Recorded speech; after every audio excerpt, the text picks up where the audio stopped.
All right, good afternoon. We're just going to give it a minute to let everybody come on into our webinar this afternoon, and then we'll get started.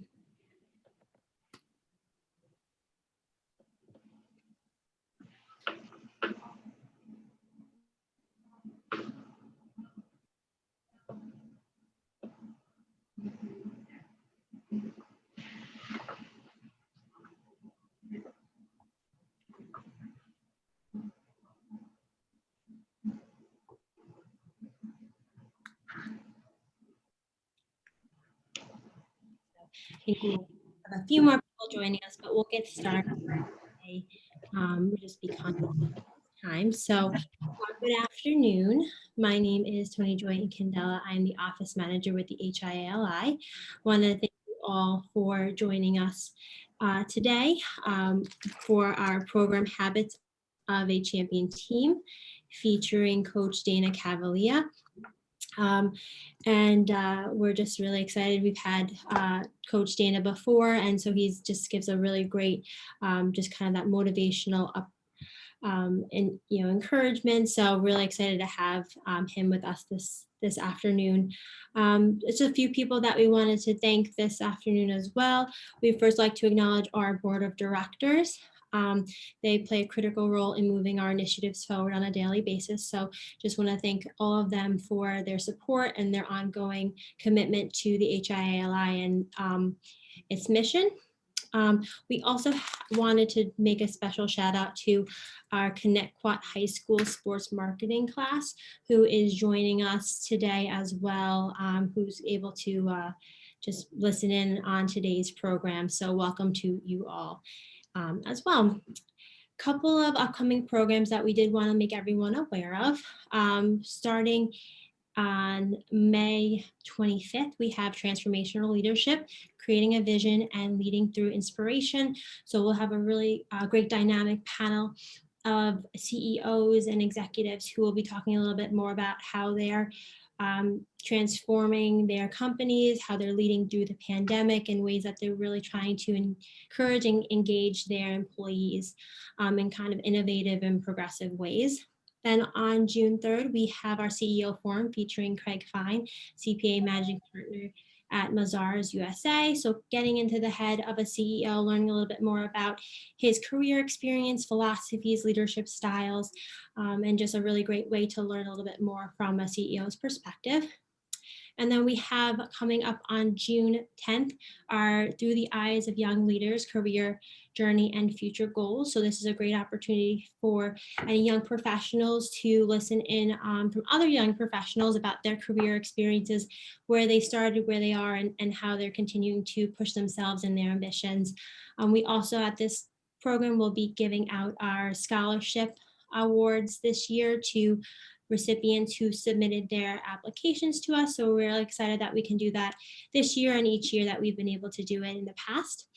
On the same day, we also have our virtual job fair. So if you are an employer looking to grow your team, or if you're looking for your next job opportunity, this is a great chance to connect with other companies and other job seekers who are looking to do the same.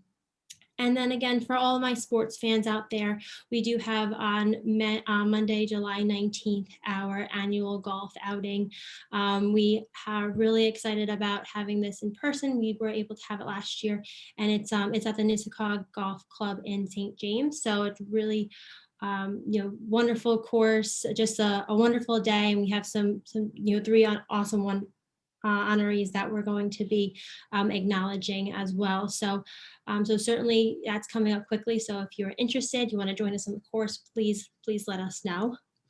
And then just as far as today's program, I wanted to remind everyone that there will be a portion for Q&A. So if you did want to submit any questions, they will be, our moderator will be taking questions and being able to ask Coach Dana at some point during the program.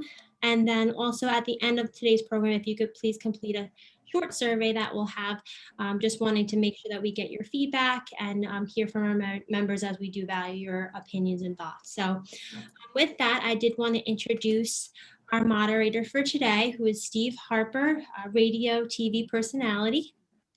and he's the president of Harper Marketing, and that is Steve Harper. So I'm going to pass that over to you. Thank you, Tony Joy. Appreciate it.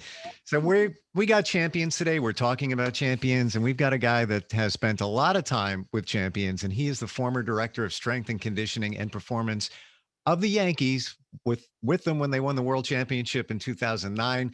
Nolan Ryan Award, he got that, and he's worked with some of the highest level athletes around. Derek Jeter, Mariano Rivera, coaches, CEOs, executives, but he's also worked as a speaker and consultant with Fortune 500 companies. The guy has delivered addresses and information around the entire world, and we're proud to have him here with the HIA-LI this afternoon. I'm talking about the coach, Dana Cavalea. How are you?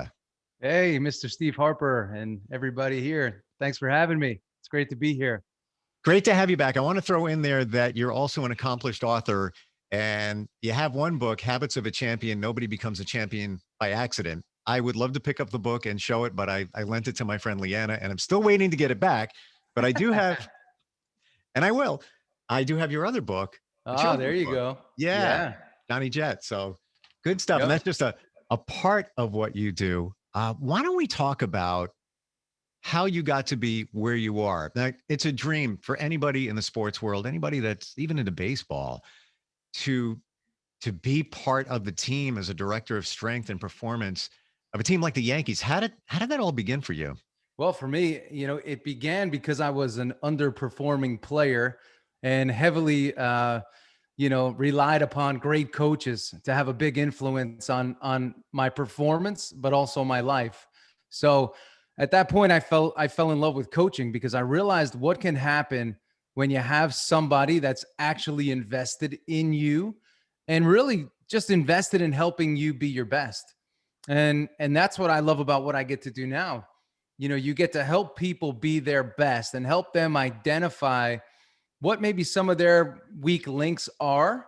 And maybe they've identified already what their weak links are, but it's your job as a coach to help them connect the dots as to how to get to that next place.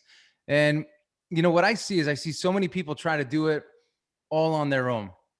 And what I love about being a coach is that you let people know, hey, you don't have to do it all on your own. And it can be anything, whether it's taking your business to the next level, whether it's taking your mindset to the next level, whether it's, restructuring how you go about your day. That's the it. And a coach works on all of those things to help people optimize performance. And it's really a wonderful thing. I always say it's not therapy. There's a therapeutic component to it, but it's really about helping you optimize performance. And that's my passion. And that's what I get to do every day. And books, webinars, spending time with everybody here today. Those are the ways in which I do it, and coaching as well. Before we get into some of the habits of a champion and give a lot of advice, and we're also going to do Q&A, you said something before, how you start your day. What's the first thing you do? Somebody like you that's got to be on point, and you've got to be on point for other people. What's the very first thing you do when you wake up? Well, the first thing I do when I wake up is actually I write this newsletter. I've been writing it for actually 6 years now, Monday through Friday. And it's anywhere between 30 and 90 seconds in terms of read time. And I write it fresh every single day. And people say, do you write this all on a Sunday? And I said, no, when I wake up, it's the first thing I do because, when it comes to habits, there's what I call cueing. And that's my cue. That's the cue that I take to engage and start my day and start connecting, with people as well, or with my team rather. And I'm the head coach of all these people. And through the years, it's evolved to thousands and thousands of people that are on this newsletter. So that's the first thing I do. And then from there, I transition into my workout. And then from there, I transition into my first meal. And then from there, I coach most of the day. And my day is built really around, how I want it to be functioning. And I will say this, Steve, when I coach people, there's such a high level of reactivity that they have in their day. And then they wonder why they're stressed, they're anxious, they're exhausted. They feel like they've gotten nothing done because they actually haven't, or they didn't get the things done that they wanted to get done. So we have to be very, intentional, but also offense minded on how we go about our day. And you'll be amazed at how much you get done, but also how much time you have left over for you, your family, and all the other things that are important to live a full life. You know, it's interesting. I learned a couple of things about you, and we've known each other for a bunch of years, but Mm. I think a lot of us want to do a newsletter. We want to do more social media posting just to promote ourselves and our business. And we put it off. But from what you're saying, do it first thing in the morning. I don't want to say get it out of the way, but it's going to be more fresh and you've gotten it done. And then the other thing I learned is you eat after your workout. I can't do that. I know. So, some people struggle with that, but you have to condition yourself to do it. And, ultimately, if you wake up starving, just start your workout earlier, or wake up earlier and start your day earlier. So you won't be as hungry when you get up, and then you can get that workout in. And it's, I call it a natural intermittent fast. There's a lot of talk about intermittent fasting today. Don't eat your first meal, until later. I look at it like this: if you get up and you work out, you stimulate your metabolism, and as a result of that, and doing it in a manner where you're fasted, you get that metabolic acceleration, and you could actually end your intermittent fast just a little bit earlier because you've sped your body's burn cycle up. So it's just another way to look at it, and it does work. So I'm an advocate of that. That's for sure. Interesting. And it also gives you something to look forward to, like bacon after your workout. Probably not a good idea, just my idea. Let's talk about what people are struggling with in business today, whether you're a CEO, whether you're starting a new business, whether you're on the path to something new. What's the major thing that people are having trouble with right now? Steve, from the, again, I get to coach the top down, right? So from CEOs down to, sales team members and managers at all different levels. And what I find, there's one thing, and the one thing is this: everybody's trying to do too much, and they're trying to do too much at once. So they actually have two problems. Problem one is they're doing too much. Problem two is they're trying to do too much all at once. And what that does is it puts you in a position where you're always feeling like you're failing. You're always falling behind. You're always struggling. You're always in a state of struggle, and you never feel like you're getting ahead. So if you can say to yourself, what is it that I need to get done? Even if you give yourself a clear goal for the month, let's say it's something a little bit bigger. Give yourself a month to do it, but actually complete it. When I start a week, what I do is I use these cards. I'll show you. I literally, it's the most basic thing, right? I use an index card. And I don't write what I'm going to do Monday, what I'm going to do Tuesday, what I'm going to do Wednesday. I have a schedule that I keep in my phone that gives me my day-to-day appointments. But my actual to-dos, the things that I need to get done, I put them in levels of importance. I categorize them into, hey, these are the phone calls I need to make. These are the follow-ups I need to make. This is the, the webinar prep. These are the books somewhere. So it's all there. It's like a snapshot. But I give myself a week to get something done, because here's the reality: you're not always going to feel like doing something. There's going to be times where you're like, I don't feel like doing this. And then what many do is they crucify themselves for that. I just say, listen, I don't feel like doing it, but I have till Friday night to get it done. And that's what I'm going to do. Now, there's things that actually have timelines to them. Those are things that we have to figure out where to put them into our actual day-to-day schedule. So when you get to manage your schedule appropriately, and you build your week, build your month, and ultimately build your year around these singular objectives, and you work until they're done, and then you advance, that will take a lot off of you. And you'll say to yourself, wow, I got some major things done this year. And that's the way I look at it. People say, how do you write books? I don't necessarily love to write a book. It's strenuous. It's a lot of words. It's sometimes 55, 60,000 words.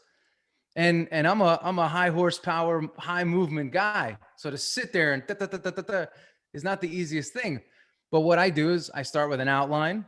and then I do a chapter. I do a chapter. I do a chapter. So you write a chapter in maybe 2-3 hours. Maybe I split that into 90 minutes and 90 minutes, but I know that I have to get this chapter done. I'm not trying to write the whole thing. And if you look at your life in that way, and I'm using a book as an example, and I'm sharing some of the strategies that I use, you could do the same in your life. Don't try to do too much, and don't try to do too much all at once. Do you have any tools that you use? For example, apps. You said you have a scheduling app on your phone. Is that That's the the calendar app, Steve. That's just okay. So I'll show. yeah. I use something called any.do, and Okay. I find I put my stuff in there, and when I'm done with a task, I swipe it, and then it's done. There's so many out there. I was just wondering if there's anything else, aside from the regular calendar. Yeah, well, you're probably more of a tech guy than I am. I'm lucky that I was able to set up this microphone setup. but it also, you just have to find what works for you. So for me, I use Google Calendars because it works for me, and I use this card because it works for me. Yep. If that app works for you and you're executing on it, then it's a home run for you. But I always tell people, don't just do something because everybody else is doing it or using it. What you want to do is find things that are going to gel with you. Part of my background in coaching is, performance coaching is helping people change their physicality along with their mentality. And what I always say is, there's some people that don't like certain types of exercise. They don't like to exercise at certain times. They don't like to eat certain things, even if those things are great. And if you give people the things that they hate, they're never going to do it. So let's put on paper the things that you like. It could be that app. It could be the foods you like. It could be the mode of exercise, the time in which you like to do it. And let's set you up for success. That's what it comes down to. And I find that so many folks, they don't set themselves up for success because they want to do what everyone else is doing in the way in which everyone else is doing it. And you just have to find your own way, and you got to stick to it. And there may be some resistance from people around you, but again, you have to run your race and you have to play your game. And when you're effective, you're efficient, and you're getting things done and you're productive, you start to do a lot of winning. And that's very attractive. And people want to know how you did that. Sure. And by the way, that app I use is something quick and on the fly. Writing it down, they've done research, and even recently, that has shown when you physically write something down, like your index cards, even though it's old school, when you physically write it down, you remember it so much better. Yeah, Steve, I'm surprised that some people still have pens in their office. I mean, there's Right? people they're so digitized that I don't even know if they know how to write anymore. But I know for me, sometimes I'll even be doing something like this and I'll be writing something, and that writing stimulates new thought. It stimulates us in a different way. So, many of us are like 90-10 digital to analog, and that ratio can get us so locked up in this digital world that we have to unwind ourselves. So, but it's really whatever works best for you. And this works best for me. Your app works best for you. Sure. And if I'm coaching you, I'm like, Steve, let's keep going with that. Let's talk about motivation. I know that so many of us have so much that we want to get done. It could be you have an idea. I have like 5 of them sitting since last year, and I've even started acting on them, but I haven't followed them through just because I've been busy.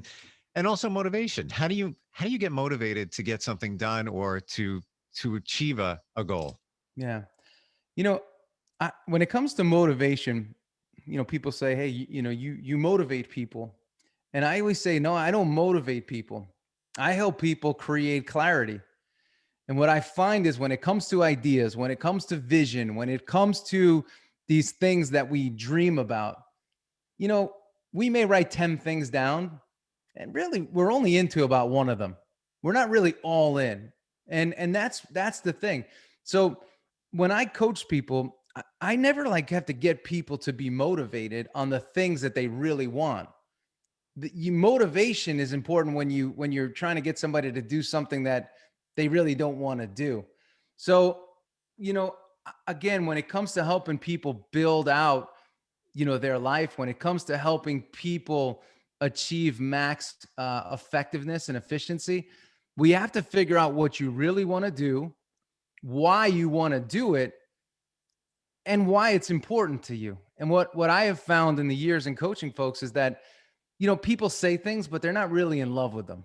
They're not crazy about it. Like, use radio as an example. That's something that you're crazy about.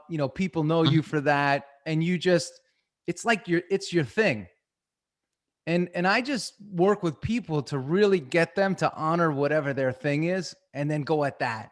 And it's usually the things that are high resistance that you probably shouldn't be doing. Because when you're passionate, it's like the how always shows the way. And people will tell you, oh, I get jammed up on the how. I'm jammed up on the how. How do I do it? How do I do it? And it's like, what do you really want to do? Why do you want to do it? Are you in love with this thing? What are you looking to get out of it? And then let's get you to take that first step. And maybe that's the motivation part, but it's important if you, when you find that thing that you love, you may need a little push to take the first step. But after that, the steps will show themselves, and you'll be motivated internally by those little, I call them mini victories or little successes that you're going to have as you dive into this new adventure. And I want to put another star next to that while we're here.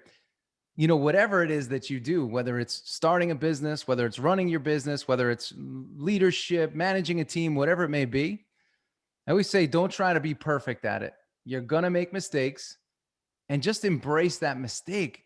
So what I see too is most people are trying to be so perfect that they don't take a risk. And even that thing that I was just talking about that they may love and be so passionate about, they're like a Ferrari with the emergency brake on, and they won't go after it because they're so afraid to fail that they keep the brake on. And we got to just get them to take that first step, and the brake will release a little bit. So maybe that's the motivation side that people need. I love that analogy. I really do, because you're the Ferrari and you're afraid to go fast because what could potentially happen?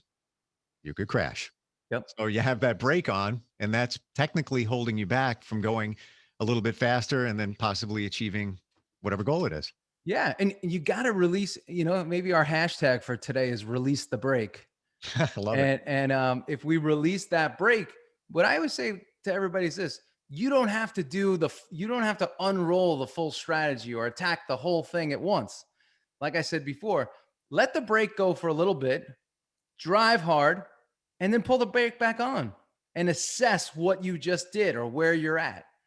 But you have to release that brake, and that's when you'll release yourself. And not to get life coachy here, but that's true. When you release the brake, you release yourself. Love it. Let's talk about somebody who you know very well. And by the way, we're with Dana Cavalea. He is the coach, former strength and conditioning coach of the New York Yankees. So Derek Jeter, I just heard, is the captain, coming up with a documentary on ESPN. Yeah. And they're putting it all together. Should be out sometime soon. We'll be able to watch it. We've watched his career over the years. What's the one thing that really stands out when you think about a guy like Derek Jeter? What are some of his habits of a champion, and how can we relate to that? As you were saying his name, the one word that popped in my mind was the word stubborn. Now you hear that and you're like, well, that's not good. But I'm going to tell you that it is good, because he was stubborn to the point where he knew what he needed to be great. And he was not very open to everybody's opinion on what it is that he should do. He had a group of trusted people around him who he valued their thoughts and opinions. But he wasn't somebody that was going to go do everything, try everything, go after everything. He knew what it is that he needed to do in order to be great, and he did those things. Derek Jeter, his ice cream flavor is vanilla. He's a very vanilla guy, an introverted guy, a stubborn guy, but a very optimistic guy as to what it is that he was going to do at all times, and he still is. And the one thing I say about Derek Jeter is there's a story where he went through the month of April and he wasn't getting any hits. And the media was starting to really get on him. Derek, do you think you're going downhill? Do you think your career's in jeopardy? Do you think you're ever going to get a hit? You know, what's going on with you right now? And he said, well, you know what? Every day that I don't get a hit, I'm getting closer to my next hit. So there was never a defeatist attitude. And it's that old punching bag, you know, the old ones from the 80s with the sand in the bottom. You punch it down, comes back up, and punch it down. So life, sport, business, all of that's going to give you that knockdown.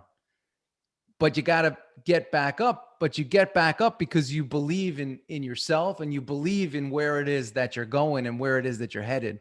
And a guy like Derek Jeter is a stubborn believer in himself. And as a result of that, the energy that he put out made him a great leader of others. Because he failed. You know, I think about this now. I sit back and I say, you know, I got to watch great players fail almost every night. Fail, like get in the batter's box, strike out. Get in the batter's box, ground out somewhere. Get in the batter's box, fly out. And you got to watch the best of the best fail on a nightly basis. Yet how many of us won't even put ourselves in a position to fail? And that's what sucks for people, because if you don't put yourself in that position, you're never going to have the opportunity to be victorious. And there's no feeling like victory. But you got to go through the failures first to get there. Yeah, and you have to know that they're a part of that. It's just a part of it. And I was coaching somebody yesterday, and I said, I want to give you a word. I want to use this word, and I want you to tell me, you know, is it a positive word or a negative word? And I used the word unknown. Unknown. I said, positive or negative? He said, negative. I said, you know, 9 out of 10 people that I say that word to say negative. But it's amazing, because that one person that sees it as a positive, they embrace whatever comes their way. It's a very different personality set, because in the unknown could be the best year we ever had in business. In the unknown could really be anything great. The great things that are going to happen to you in the future are in your unknown. You know, last year with this whole COVID situation, I work with many CEOs. And what I loved about the majority of them is that they went right to work. They said, okay, we got to trim payroll. We got to clean this up, cut expenses. But they were running so fat in their business anyway that they needed to do those things. Those were things that they were putting off. This just put them right into gear and put them in an offensive position where they went on the attack to get better and better. But last year was an unknown for everybody. And I wrote an article on this for Real Leaders magazine. And I said, for the first time, maybe ever, the playing field became even for all of us, because we were all experiencing something we had never experienced before.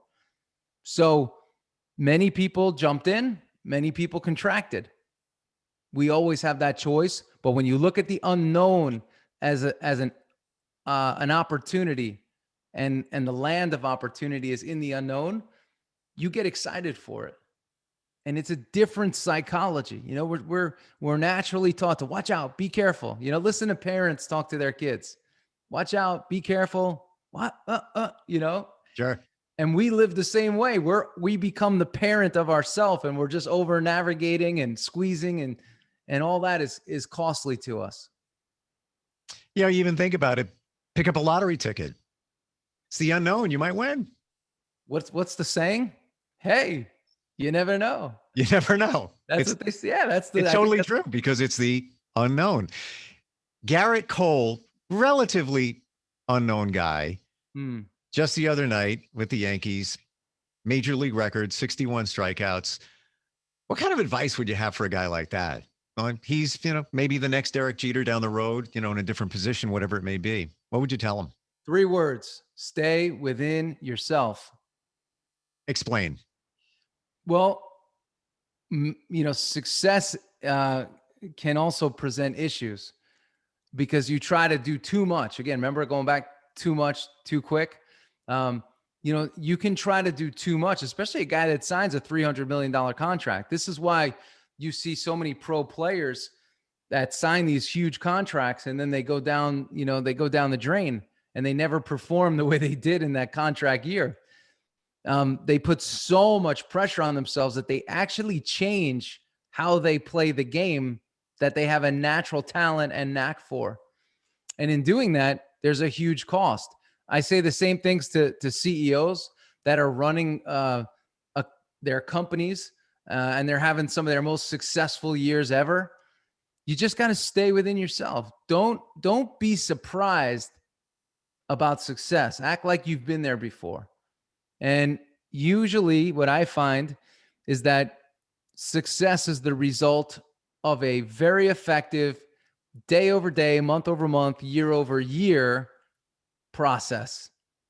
And in executing that process over and over again, you start to build mass, critical mass, which becomes velocity that starts pushing you to where it is that you want to go. But, that's what I would tell Garrett Cole. Stay focused, stay on that routine that you're on because it's working. Don't try to do too much. And the 3 words, stay within yourself. And that, in order to do that, you have to have great trust in yourself. You have to have trust in your teammates too, but you have to trust yourself. And again, I see too many times we get suckered in to all of these different things. And as a result, we lose ourselves and then we have to go get back to neutral. And we want people to just trust themselves. And how do we do that? The first way to do that is not judge yourself on the expectations of others and on, what everyone else is doing. And I wrote something this morning and I said, the other thing is, don't be a people pleaser. Too many people pleasers, they're not happy themselves because they've spent so much time pleasing everyone else. That doesn't mean don't do for other people. Right. But don't do things to please other people if it goes against who you are and how you do things. And I think also with our crazy schedules with work, family, kids, you got to find time for yourself. Yeah. And I'm speaking personally, I never used to do it because it's like you're on, I call it the treadmill of life. You're like forward and just taking that. Why don't we do things for ourselves? Guilt, mostly guilt. Oh, I got to do for others. I got to do for others, but that's not making you a better person at that point. Yeah. A lot of leaders, Steve, struggle with that too, because they feel like if they're not doing something to advance the business, advance the mission, they're falling behind. And it's not true. Growing up as a kid on Long Island, I wasn't exposed to like many billionaires. I just wasn't. It wasn't my, son of teachers, grew up in Mount Sinai. That's where I'm from. And I just wasn't around that caliber. So my thought of somebody at that level was, oh my gosh, they must be a sick workaholic and just totally insane, working around the clock and they don't sleep. And then again, fortunately in my career, I've been able to coach several. And I saw a totally different operating set or standard way of operating. They operated from a totally different place. Every single one of them tells me this: I have to make time for thinking. I have to make time for thinking. Like that's a part of their schedule. Like we go to work and do our thing. They make time for thinking. A lot of quiet time. When you go into their homes, it's calm, it's relaxed. It's a wild thing. And it was something that I was very happy that I saw. And the other thing is, growing up as an athlete, I was always taught if you're not working, somebody else is, and they're going to take your spot. Be the first one there and the last one to leave. These are things that we're told. And I remember early in my career, report time was about 3:00. You had to be in actually it was 4:00. You had to be in by 4:00. And I'd see all the young players in at 1:00, 2:00 to the stadium. And then I'd see 3:30 come around and there comes Derek Jeter. There comes Mariano Rivera. There comes A-Rod. And then the game ends. And who are the first people out the door? Derek Jeter, Mariano, A-Rod. And I said, oh my gosh, I was taught so wrong. But then I started to watch what these people did when they were actually at work. When they came out of their street clothes and they put on their uniform, they executed on that plan that they had. And they went station to station, station to station. And they did the same thing every single day.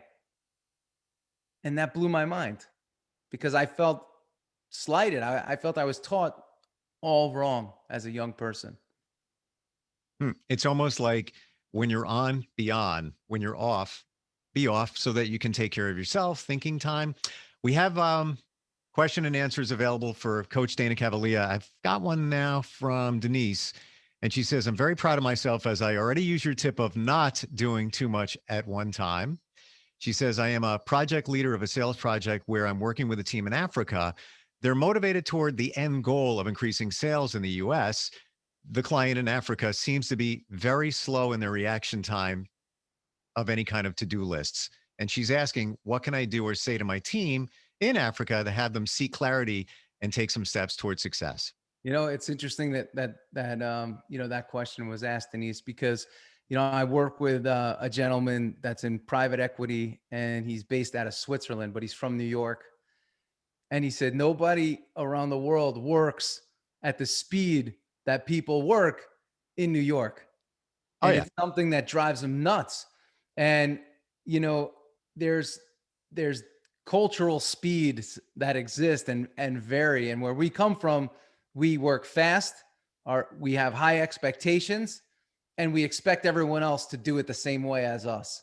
And what I found is that is unfortunately not possible for everybody to meet our speed profile. Now, I don't know how this whole dynamic sets up, but when I work with leaders and we talk about hiring, you have the choice. Do I hire people that are slow pace or fast pace? And that's a very important interview question. What is the pace in which you work? Because slow paced people, putting them on a fast team, they're always going to feel like they're falling behind. And the leader may also see them as falling behind.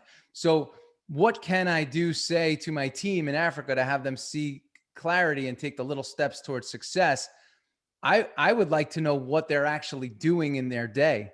One thing I do when I coach people is I say, hey, flip your calendar around. Let me see what your day looks like. Some people, they don't even know how to manage a calendar. They never have. And it's completely randomized, and whatever they feel like doing, they do. So Denise, you may have to help.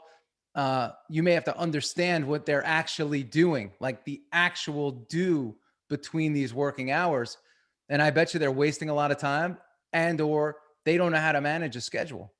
So then as their leader, it's your job to help them develop habits, routines, and schedules that will speed things up and get them focused on the activities that you need them to be focused on. And you're right. It may be a cultural thing because now we're talking about people in Africa and they move at a different drumbeat than we do here. Yeah. So yeah, totally.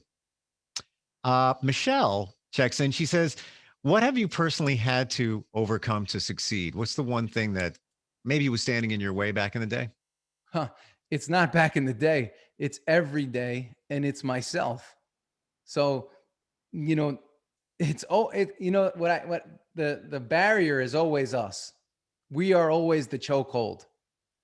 And again, it's oftentimes our own expectations that make us feel like we're always failing, or we're not doing enough, or we should be this. And we don't ever take the time to say, hey, look at how far I've come. So, when I get nuts, and I get nuts just like everybody else, I just maybe understand my insanity a little bit more because I spend time listening to other people's insanity all day. But ultimately, it's overcoming myself and the tendencies that I have, which are to, overwork, right? First one in, last one to leave, take that extra client, take that extra session, give more, say, did I give enough after I gave? Did I give enough? Should I have given more? All that's all natural. And it's something that I've always dealt with, right? Because I want to be as close to perfect as possible, like most people on this line, or else you wouldn't be spending your lunch hour with Steve and I.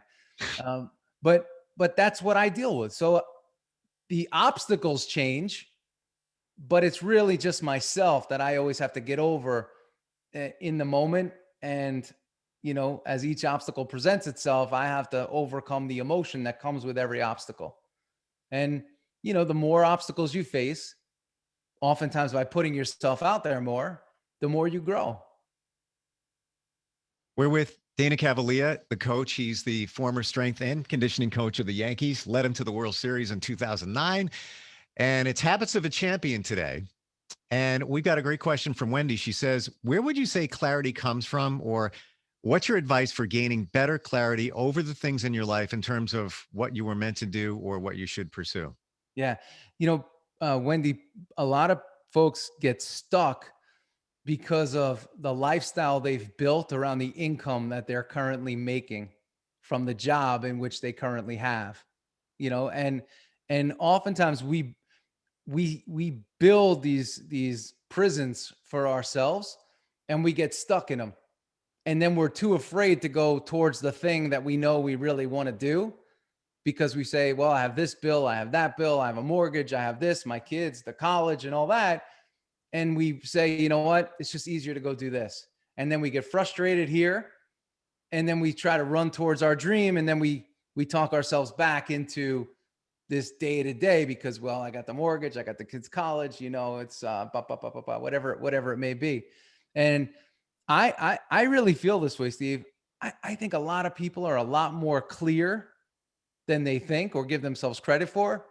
They just don't have the confidence to just take that knife and cut what they're doing now in exchange for something else. And that's where we have to get people to take the first step towards what that next thing is. So maybe it's not feasible to just stop doing this and then start doing this new thing. That may not be possible, and that's okay.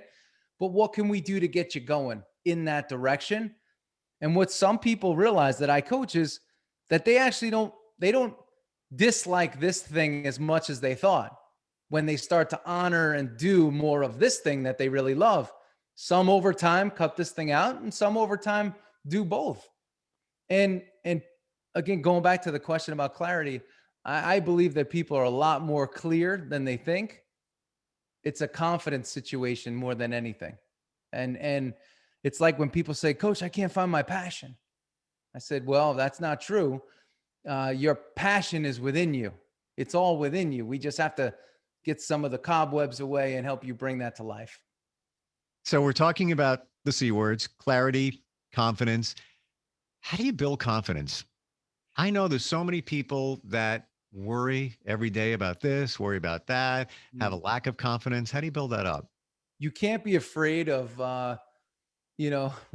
feeling that feeling of tension in your stomach and that nervousness. It's like the first time you go live on the radio. You're like, is my voice okay? Am I whatever it may be, right? Am I doing this right? And that the more of those experiences you can have, the more confidence you're going to gain. I think, people gain confidence in doing what they've always done because they do what they've always done. But, when we get older, right, outside of your 30s, outside of your 40s, outside of your 50s, how many new things do we do?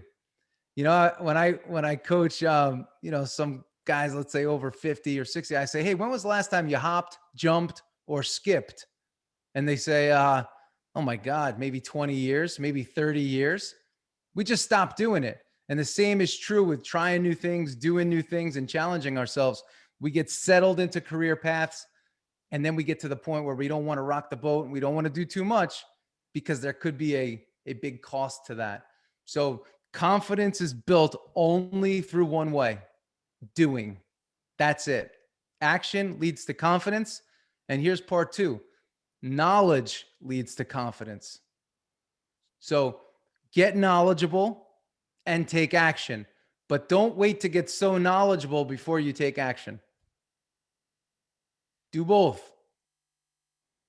So in your world, not only are we working with the mind, but you're also working with the body. Yeah. What kind of advice do you have for anybody that wants to get healthier? Maybe some things that we're overlooking, like we talked about eating breakfast after your morning workout instead of doing it the other way around. What's your advice for that?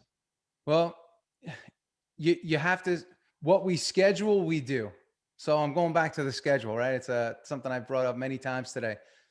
Schedule your workout, whatever it is. I don't care if you have to run in place like this, for a minute, and that's your workout for the day. But you have got to get consistent, and you have to get on a schedule. It doesn't have to be 7 days a week, 6 days a week, 5 days a week, 3 days a week. Just commit to something. And by doing that, you can do your intermittent fasting. Yes, you can, but you got to get things in the schedule. When we work with athletes, or I work with executives, I say, listen, here's what we're going to do. We're going to focus on these 3 things. First, we're going to focus on exercise frequency. So if you look at the month of May and you've only exercised twice, you know what we're going to do in the month of June? We're going to try to go to 3 times or 4 times. And then when we get to July and we look back on June and we exercise 3 or 4 times, we're going to go for 6 to 8. So it's not about doing too much. So the first thing we start is with exercise frequency. The next thing we do is we start looking at the caloric impact of the things that we eat. And then lastly, we start to clean up the things that we eat. So it's 3 parts. And when you execute on those 3 parts and you custom curate and build a plan that's specific to your likes, desires, needs, and preferences, somebody could actually win at fitness. Not everybody has to do a 60-minute boot camp and bury themselves. If you like to walk, walk. If you like to hike, hike. If you like to jog, jog. Whatever it is, build your program around your primary preferred activity. And the same is true with food. You don't have to starve yourself, but you have to make subtle modifications, right? But it's an overtime thing. Anyone that says 30-day program, 60-day program, 90-day program, save your money. Interesting. We just had somebody chime in that said, ooh, where'd it go? I committed to a schedule of just walking every day during the pandemic and lost 15 pounds, Fantastic. one step at a time, one step at a time. That's great, Denise. That's exactly what I'm talking about. But there's a word that she used after the word I. I committed to a schedule, right? I committed to a schedule. And she chose walking, and look what happened. Mm-hmm. Every person on here today, commit, schedule the activity that you prefer, and watch what happens. It's an amazing thing that happens. It's the compounding effect of exercise. So it works. When I go to the gym, in huge, they got to be like 2-foot letters and words. There's a phrase, and it says the only bad workout is the one that didn't take place. So even if you do something, you're doing something. I'm not sure who said that. Maybe it was The Rock. I want to share this with you. Lisa. Hey, Lisa, checking in from the Tully Law Group. She says, I'm truly enjoying this webinar. Dana is not only a humble man, he's an amazing coach. I needed to hear everything you shared today. Thank you very much. Thank Dana, you. Stephen, the HIA-LI. Thank you, Lisa. Much appreciated. And thanks everybody for being here today. What do you think is the main challenge for businesses today? What's standing in their way? I mean, we're getting closer and closer to getting out of the pandemic, but what's still the main obstacle that you're seeing by talking to so many business leaders? I think some people are just trying to say, do we go back to what we've always done, or do we embrace some of the new things that we have going on here? And there's also a battle between, young and old, progressive and non-progressive. And there's folks that say, we got to get in the office. Everyone's in the office. That's the way we're doing it. And there's some that are saying, hey, let's do a mix of both. And again, it goes to seeing not just the unknown, but seeing the opportunity. Like what are the great things that have happened over the past year? And I love talking to people because you learn so much. And what I've learned is that the companies that are going to go on a run and be the places that folks want to work at are going to be the ones that have this adapted schedule and an adapted, program where you can spend some time in the office and some time home. And people have enjoyed the freedom, but there's a lot of people out there too that have enjoyed they want to go back and they want to be a part of something. So finding that balance, and again, there's the big battle today in business is what do we do? What do we do? How do we handle this situation? I'm just going to share, today's the first day of no masks in New York if you're vaccinated. And even up to this point at 12:57 p.m., earlier today, it was such a weird feeling. Just walking around and seeing some people without masks on, whether you believe in that or not, seeing faces again and a smile like it's been missing for so long, right? Yeah, it is. And, when you take people's faces away, you take their energy away. So true. There's a lot of energy that comes with a smile, right? And a smile often leads to a laugh, and a smile and a laugh leads to a certain energy that comes from that. And it's a positive if you see it from that standpoint. Yep. And to your point, I think for maybe the first time, I'm trying to think back in like a year and a half, somebody said hello today because you could see a face. Yeah. It's like you're in a cloak and you're hiding when you have the mask on. Yeah, the mask is could even be the equivalent of like slumped shoulders, where there's not a being and a strength there. Right. So we have to look at things too from many different lenses, and that's a great thing. I think people are going to be really excited to get back out there and engage, and that's the thing. When I talk to people that maybe haven't been out in a while, they've either forgotten how to socialize, they feel a little maybe depressed, a little bit anxious, and there's going to be a little bit of an acclimation period to getting back out there, having lunch, having a business lunch. But, again, remember we talked about confidence. Confidence is about putting yourself out there. If you're a little bit nervous, bite off a little bit. If you're a little bit, every time you do it, you'll be a little less nervous. And before you know it, you'll be living the life that you want to live again. He's worked with some of the biggest sports champions around, former director of strength and conditioning and performance of the New York Yankees. And Dana Cavalea, thank you again so much for being here today. Even in just a few minutes, things that we overlook, just some great tips, habits of a champion. Thanks, Steve. And thanks everybody for coming on. I love talking to the Long Island faithful. Brings the best of my accent out. Yeah. Don't get to use it that much where sometimes you're in Florida, right? Yeah. I spend most of the year now in Florida. I'm upstate New York now. So, but still different accent, more Midwest up here. Yep, exactly. By the way, if you want to check them out, danacavalea.com. And I'm going to hand it back to Tony Joy. Wonderful. Well, thank you both. Thank you, Coach Dana, and thank you, Steve Harper, for today's program. I mean, confidence, get knowledgeable, take action. I think it's so impactful, really just simple concepts, but really can just mean so much. So, that was just one of the things that I, was inspired by this afternoon. So just want to thank you both again for, just all the information that you gave us and just helping us today to stay motivated and be confident. So, so thank you so much. There will be the recording of today's program will be available after in a little bit once we send out a registration.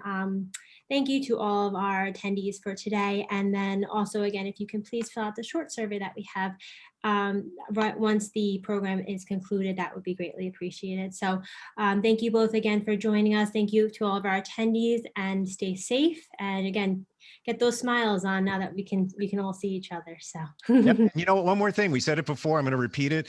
Hashtag release the brakes. That's release our new hashtag today. Release the brakes. Just go. Let's go. Come on, everyone. Let's go. Make it happen. Love it. Awesome. Sounds all right. Watching. Thank you, Thanks, everyone. everyone. Bye, Steve. Bye, Tony Joy. Thank you. Bye-bye. Bye.